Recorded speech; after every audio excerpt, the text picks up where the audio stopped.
இன்றைக்கி நம்ம இந்த சீசனில் ஈஸியாக நமக்கு கிடைக்கிற வேப்பம்பூ வச்சு ஒரு ரசம் பார்க்கலாம். அது செய்கிறதுக்கு ஃபஸ்ட்டு ஒரு பேனில் இரும்பு சட்டி தான் நான் எடுத்துருக்கிறேன். அந்த சட்டியில் எண்ணெய் ஊற்றி கொஞ்சம் கடுகு போட்டுக்கணும், கொஞ்சம் வெந்தயம், ஒரு காஞ்ச மிளகா கிள்ளி போட்டிருக்கேன், 2 பச்சை மிளகா கீரி போட்டிருக்கேன், கொஞ்சம் கறிவேப்பிலை, கொஞ்சம் பெருங்காயம், இதெல்லாம் போட்டு நல்லா ஃபஸ்ட்டு வதக்கிக்கலாம். அடுத்து வேப்பம்பூ, இந்தளவுக்கு வேப்பம்பூ இருந்தால் போதும், ரொம்ப போட்டால் ரொம்ப கசப்பாயிடும் ரசம். அதனால் இந்தளவுக்கு போதும், இது கரெக்டான அளவு. இதை போட்டு நல்லா கிண்டிட்டு அதுக்கப்புறம் பூண்டை நல்லா துருவி வச்சுருக்கேன், ஒரு 4-5 பூண்டை, அதையும் நம்ம போட்டுக்கலாம்.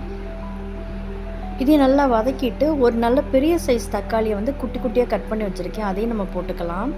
இந்த தக்காளி சீக்கிரம் வதங்கிறதுக்காண்டி நான் கல் உப்பு போட்டிருக்கேன். இதெல்லாம் ஒன்று சேர நல்லா வதக்கணும். இந்த தக்காளி வேகிறதுக்காண்டி இதை மூடி வச்சிடலாம். நம்ம மூடி வச்சு ஒரு 5 நிமிஷம் வேக விட்டோம்னா நல்லா மசிய வெந்துடும். இது பாருங்கள், நல்லா மசிய வெந்துருச்சு. இந்தளவுக்கு தக்காளி நல்லா வதங்கணும். இப்போ நம்ம அடுத்து ட்ரை ஐட்டம்ஸ் பவுடர்ஸ்லாம் போட ஆரம்பிச்சிடலாம்.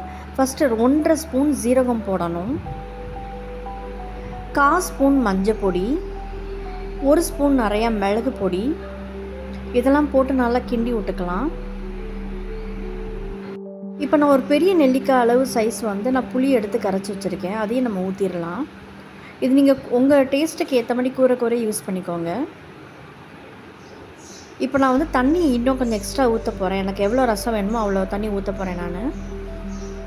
ஸோ இப்போ நம்ம கொஞ்சம் கொத்தமல்லியும் ஆட் பண்ணிடலாம். இந்த ரசம் பொறுத்த வரைக்கும் நல்லா கொதிக்க விடணும். கொதிக்க விட்டால் தான் டேஸ்ட் கிடைக்கும் நமக்கு. ஸோ நல்லா நம்ம கொதிக்க விடணும். பாருங்கள், இந்த அளவுக்கு நல்லா கொதிக்க விட்டதுக்கப்புறம் நம்ம கூட கொஞ்சம் கொத்தமல்லி போட்டு இறக்கிட வேண்டியதான். இந்த ரசம் குழந்தைங்கள்லேருந்து பெரியவங்களுக்கு ரொம்ப நல்லது உடம்புக்கு. கண்டிப்பாக வீட்டில் ட்ரை பண்ணி பாருங்கள். Stay healthy. தேங்க்யூ, பாய்.